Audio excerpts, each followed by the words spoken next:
maxamed cabdulaahi farmaajo madaxweynaha dowladda Soomaaliya ayaa kulan la qaatay midowga ardayda jaamacadaha Soomaaliyeed xilli uu labisnaa dareeska ciidamada xoogga dalka Soomaaliya. madaxweyne maxamed cabdulaahi farmaajo ayaa ardaydii la kulantay kala hadlay horumarka waxbarashada iyo muhiimadda ay leedahay in midow la samaysto oo la iskaashado, isagoo sheegay inay dadaal xooggan ugu jiraan sidii ay waxbarashada Soomaaliyeed horumar u gaarsiin lahaayeen.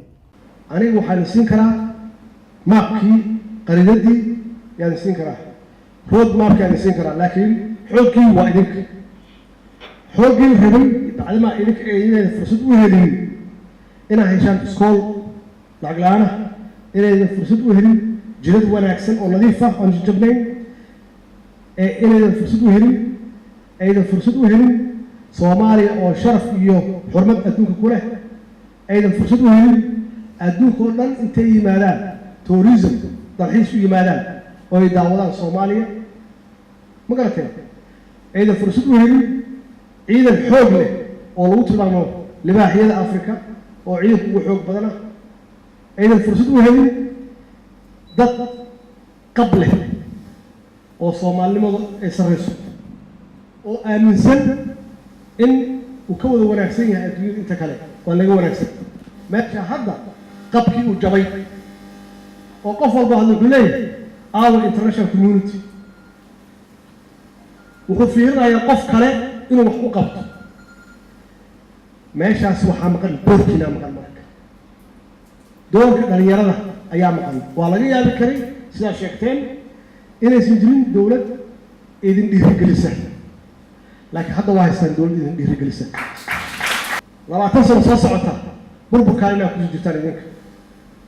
20 sano soo socota carruuraha dhashaan meesha aad soo marteen iyo meel ka daran oo ka dhib badan inay maraan, iyo hadda inaad u istaagtaan dalkan dadaa u dhinto, dhallinyaraa u dhimatay oo xabsiyo u gashay, in qaarkii ay nafta u waayaan si wadaniyadda loo xoojiyo, si qaranimada loo xoojiyo, si inta badan oo badbaadaan.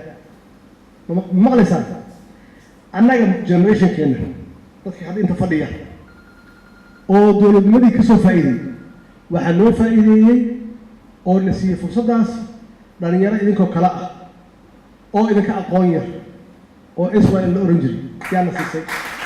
qaar ka mid ah ardaydii kulankaasi ka qayb gashay ayaa ka warbixiyey waxyaabihii ay kala hadleen madaxweynaha dowladda Soomaaliya maxamed cabdulaahi farmaajo iyo hadafka ay midowgan ka leeyihiin. maanta waxaan qabanay kulan weyne ay soo qaban qaabiyeen midowga ardayda qaranka Soomaaliyeed oo aan kula qaadanaynay madaxweynaha qaranka Soomaaliyeed mudane maxamed cabdulaahi farmaajo. kulanka waxaa ka soo qayb galay 55 jaamacadood gudoomiyaashooda iyo xubno kale oo ka tirsan ardayda qaranka Soomaaliyeed. madaxweynuhu kelimad qurux badan oo dhiirigelin iyo wadaniyad ah ayuu noo soo jeediyey, waxaana uu nooga sheekeeyey halka horumarka dowladnimo maraya halka la tigsanayo. wuxuu nagula dardaarmay sidii aan uga shaqayn lahayn horumarka mustaqbalka yaga iyo ka carruurtayada.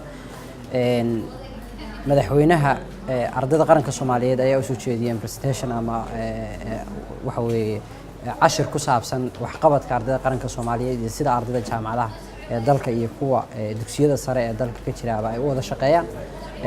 waan ku faraxsanahay inaan maanta kulanka madaxweynaha la qaadano iyo gaar ahaan madaxtooyadana aan nimaadno. waxaan ka mid ahay ardayda ku nool magaalada Muqdisho ee caasimadda dalka Soomaaliya oo ku faraxsanahay maanta inaan ka soo qayb galo midowga ardayda Soomaaliyeed maanta shirkoodii qiimaha badnaa.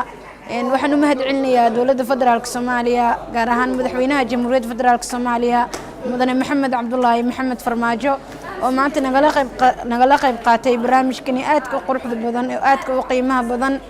run ahaantii intuu hadalka waday madaxweyne farmaajo waan ilmeeyey.